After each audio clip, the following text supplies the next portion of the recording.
Je suis ici à Medjugorje et je suis avec, comment tu t'appelles? Eliane, Eliane, tu viens d'où? de France. Et première fois pour toi ici? Non, c'est la 6e fois. Pourquoi tu reviens toujours à Medjugorje? Oh, c'est un appel de la Très Sainte Vierge.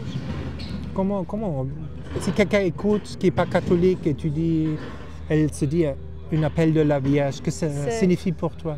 Pour moi, c'est d'un seul coup une grande envie de venir, qui est presque incontrôlable. Et je sais que je dois venir, même si je ne sais pas pourquoi, mais je sais que je dois venir.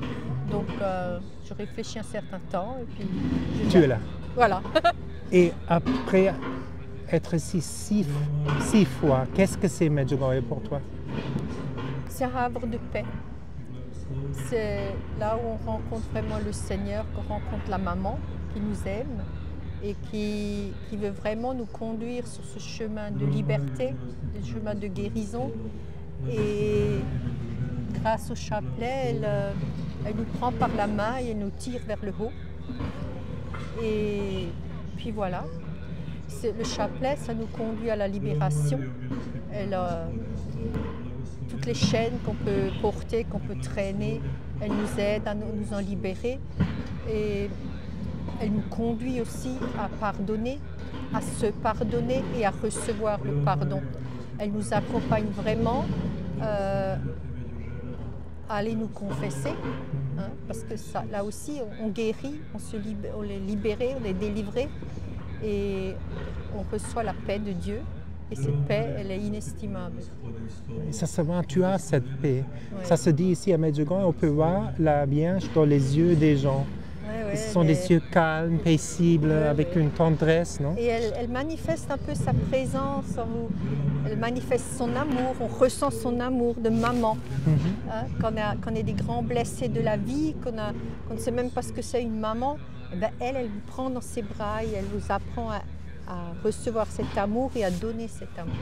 Et tu as dit ici à Medjugorje, tu as ressenti cet amour de la Vierge. Oui. Comment tu l'as ressenti? Un amour inexprimable. Ouais. Je ne sais même pas l'expliquer. C'est comme si j'étais enveloppée par ses bras autour de moi et j'ai senti cet amour tellement fort que les larmes ont commencé à couler. Et j'ai vécu à ce moment-là une grande guérison intérieure. Incroyable. Ouais. Et tu sais, à Medjugorje, d'abord on dit, beaucoup de gens, ils pensent que Dieu le Père, c'est un vieux homme avec une barbe blanche qui est énervé et quand on fait une faute, il est heureux, il peut même nous mettre dans l'enfer. Beaucoup de gens pensent ça, mais il n'est pas du tout comme ça. Comment Dieu Père? C'est un papa. C'est l'amour même. Vous savez, il dit, je te tiens dans la paume de mes mains. Et c'est vraiment ça. Le Père, il nous tient dans la paume. Notre nom est gravé dans la paume de sa main. Il nous connaît personnellement, il nous aime et tout ce qu'il veut, c'est notre bonheur. Et parfois, on a des gros combats, on a des souffrances, mais c'est aussi des purifications pour nous conduire sur ce chemin de l'amour. Explique, parce que je pose toujours cette question. Qu'est-ce que tu, au prêtre, qu'est-ce que tu dis aux gens? Une père qui a perdu sa fille, comme mon père a perdu ma soeur, mon frère, ou une maladie, un divorce. Alors, pourquoi écoutez, ça, cette souffrance? Moi, j'ai perdu mon mari, hein, et il était sérieusement malade et on a toujours prié le chapelet. Et donc, les 2 mois avant sa mort, il y a un prêtre qui a sonné à la porte. Il a dit, si vous voulez, je viens célébrer l'Eucharistie tous les samedis matins. Et tous les samedis matins, ce prêtre est venu célébrer l'Eucharistie, donner les sacrements à mon mari. Alors c'était la messe en l'honneur de Marie, Mère de l'Espérance, Reine de la Paix, enfin voilà, Porte du Ciel et ainsi de suite. Et il est mort le 8 décembre à la fête de l'Immaculée Conception. Et mais alors il s'est endormi en douceur malgré la maladie et il a été enterré à Notre-Dame de Guadeloupe. Incroyable. Les yeux, vraiment la présence de Marie, elle était là. Et il est mort en priant le rosaire. Enfin, il écoutait prier. Le chapelet. Ouais. Et Padre Pio dit que le chapelet, c'est l'arme de notre temps. C'est la mitraillette, il dit. Ouais. Pourquoi c'est tellement fort, cette prière? Parce que Marie, elle écrase la tête de Satan. Elle nous apprend cette prière parce que c'est une chaîne qui enchaîne Satan. Chaque fois qu'on prie, c'est une chaîne qui enchaîne Satan. Et petit à petit, on se libère et on aide aussi aux autres de se libérer. Et qu'est-ce que tu dis aux gens? Bon, ici à Medjugorje, la confession est un point tellement important de se confesser. Beaucoup de gens, ils ont peur de se confesser. Qu'est-ce que tu dis aux gens? Qu'est-ce que c'est la beauté de la confession? Déjà, quand on va se confesser, il faut penser que le prêtre est un pécheur comme nous. Il est obligé d'aller se confesser comme nous. Donc, il ne faut pas avoir honte de son péché. Et c'est une grande grâce de pouvoir y aller. Et lorsqu'on va se confesser qu'on est un grand pécheur, on fait grandir le prêtre aussi. Et ça lui donne aussi du courage, parce que souvent les prêtres sont aussi découragés quand ils sont dans leur paroisse, quand personne ne vient se confesser, quand personne ne vient chercher les sacrements. Et de voir qu'un grand pécheur, un gros poisson, comme on dit, hein, comme disait Padre Pio, Oui. qui vient se confesser, eh ben pour lui, il se sent utile. Hein, parce que souvent un prêtre se sent inutile. Et pour l'âme, eh ben ça lui amène une grande paix, une grande joie et un gros poids qui tombe. Exactement. Tu ressens ça aussi quand tu te confesses? On ressent, oui. Et on prie pour notre prêtre, c'est important. On a perdu ça de prier pour notre Il faut prêtre. beaucoup prier pour les prêtres. Et avant d'aller se confesser, demander à l'Esprit Saint de nous éclairer Oui. et d'éclairer le prêtre. Et vous pouvez être sûr, quand vous faites ça, vous avez la réponse du prêtre adaptée à vos besoins. Exactement. Oui. Et après, on dit, nous sommes dans l'état de grâce, on a bien confessé. On peut recevoir l'Eucharistie.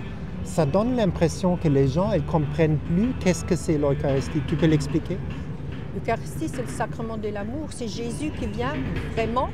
C'est Jésus vivant, hein, qui vient dans notre âme pour nourrir notre âme. Autant qu'on mange le pain pour nourrir notre corps, Jésus, c'est le pain de l'âme pour nourrir notre âme, pour grandir dans l'amour. Et notre foi, c'est une relation personnelle avec le Christ. Avec Et tu as dit que c'est devenu une histoire d'amour pour Oui. toi. Et Pour ça moi, doit être comme ça. Oui, Parce pour qu'un Dieu vivant, explique un peu. Pour moi, c'est mon bien-aimé. Oui. On est vraiment amoureuse de Jésus parce qu'il nous aime plus que nous, on peut l'aimer. Et il dit, aimez-moi, aimez-vous les uns les autres comme moi je vous ai aimé. Et dire à Jésus, je t'aime, c'est la plus belle chose qu'on puisse faire. Lui exprimer notre amour. Oui. Et tu as vu que c'est un Dieu vivant qui est là. Tu peux lui parler comme un copain, avec tous tes soucis, il t'aide. Si tu priais. Oui, vous savez, Saint Curé d'Ars, il disait, quand on lui posait la question, qu'est-ce qu'il pouvait bien faire devant le Saint-Sacrement tellement longtemps, il disait, je l'avise et il m'avise. Wow, tellement Voilà. bon ce que tu dis. Oui. Et tu as fait l'expérience, si tu vis dans l'intention, ta volonté soit faite dans ma vie, que ta vie est plus calme, plus joyeuse, même dans les épreuves, Ah oui, comme dans notre Père, ta volonté soit faite dans ma vie. que ta volonté soit faite. Maintenant, vous savez, le don de la divine volonté est donné au monde. Hein, c'est quelque chose de très grand. Donc vivre dans la divine volonté, c'est la Trinité qui vient habiter en vous. Et quand la Trinité, elle vient, ça peut être que paix et joie. Exactement. Et on a parlé de Jésus, on a parlé de Dieu Père, et le personnage oublié, ça C'est donne l'Esprit l'impression de l'Esprit Saint. L'Esprit Et Saint. la Vierge parle, c'est un bon temps qui arrive, le temps de l'Esprit Saint. Comment on peut être, je l'appelle générateur, C'est le comment, sanctificateur. oui, comment on peut l'avoir, l'Esprit Saint, dans notre vie, comme Alors aide, déjà- comme conseiller, Déjà, consolateur? on le reçoit lors de notre baptême, on le reçoit lors de notre confirmation, et à chaque sacrement est une effusion de l'Esprit Saint. Hein? Donc, et aussi, vous savez, on peut lui dire, Esprit Saint, je t'aime, comme on dit à Jésus, je t'aime, ou au Père, et tout simplement dire, viens Esprit Saint, guide-moi, conseille-moi, qu'est-ce que je dois faire, comment je dois le faire, accompagne-moi au confessionnal. Voilà, il est là, il est présent, c'est la troisième personne, c'est pas une colombe, hein, c'est vraiment la troisième personne de la Trinité. Et tu l'entends dans le cœur? Oui. Des révélations dans le cœur? On ne peut pas dire des révélations, mais il est présent, parce qu'on ne peut pas dire Jésus sans la présence de l'Esprit Saint. Donc il est là, hein, il est là. Waouh, Après, il peut waouh. donner des motions, c'est vrai, il peut donner des motions, il peut donner une image, il peut faire plein de choses. Mais l'essentiel, c'est de l'aimer et de vivre avec. Et c'est ça le futur de l'Église, c'est l'Esprit Saint. Tu le vois aussi. Oui. C'est le chemin que la Vierge veut ici quand nous Et sommes dans la le- divine dualité, dans l'Esprit Saint. Et l'œuvre de la divine volonté, c'est l'œuvre de l'Esprit Saint. Hein. C'est le décret de Dieu, c'est le décret de l'Esprit Saint, c'est ça. Et pour toi, tu as un lieu préféré ici à Medjugorje? Pas spécialement. Mhm. J'aime beaucoup le Saint-Sacrement. Donc, mon coin préféré, c'est la chapelle où il y a l'exposition du Saint-Sacrement. Parce que Jésus est vraiment présent. Ouais. Et Medjugorje t'a changé, t'a guéri. La Vierge ici, qu'est-ce qui se passait avec toi? Il y a un fruit de Medjugorje, on dit, dans ta vie? Le fruit de Medjugorje, c'est, je crois que c'est tout un ensemble. C'est aimer l'Église. Voilà, aimer l'Église malgré tout ce qu'on peut entendre sur l'Église, sur les prêtres, sur tout ce qu'on veut. C'est aimer l'Église, vivre les sacrements, parce que l'Église, c'est composé de pécheurs, mais l'Église, elle est pure, sainte et sans tache. Ouais. Tu Voilà. lis la Bible? On dit beaucoup de gens... Non, Oui. ça c'est important. Tu lis la Bible. Oui, Parce que beaucoup de gens, ils ne savent pas leur identité, qu'ils sont tellement ils aimés. sont enfants de Dieu, ils ne savent pas. Et comment on peut expliquer? Il y a beaucoup de gens, même catholiques, qui ne s'aiment pas. Comment on peut s'aimer sainement, proprement? La dernière question. Comment on peut s'aimer Proprement, sainement. en ayant une union, une vie avec Jésus Oui, combien simple comme ça. et tout simplement retourner à l'Église, malgré qu'on ait des combats, qu'on ait un préjugé, retourner à l'église. Moi, mes débuts, j'allais dans une église, je m'asseyais devant Jésus, je disais, écoute, je suis là. Je ne savais pas quoi lui dire, je disais simplement, je suis là. Et ta vie a changé? Oui. Pourquoi? Ben, l'amour est venu dans mon cœur, hein. Le sacrement, l'amour est venu et maintenant je ne quitterai plus mon église. Hein. Comme moi. L'église, c'est notre maison. C'est notre maison, c'est la barre qui nous conduit vers l'éternité. C'est ça. Et à la fin, pourquoi tu dis aux gens, pourquoi venir une fois ici à Medjugorje? Déjà parce que Marie, elle descend sur terre pour nous visiter. Et je pense que chacun a le droit de faire cette expérience, parce que chaque expérience est unique. On ne peut pas dire il y aura ci, il y aura ça, non. Chaque expérience est unique. Mais l'essentiel, c'est l'amour de l'Église. C'est ça. Et ouvre son cœur. C'est pas les apparitions, c'est vraiment l'Église, les sacrements et vivre en Église. Et essayer d'aimer comme Jésus nous le demande et d'être aimé de Dieu. Wow.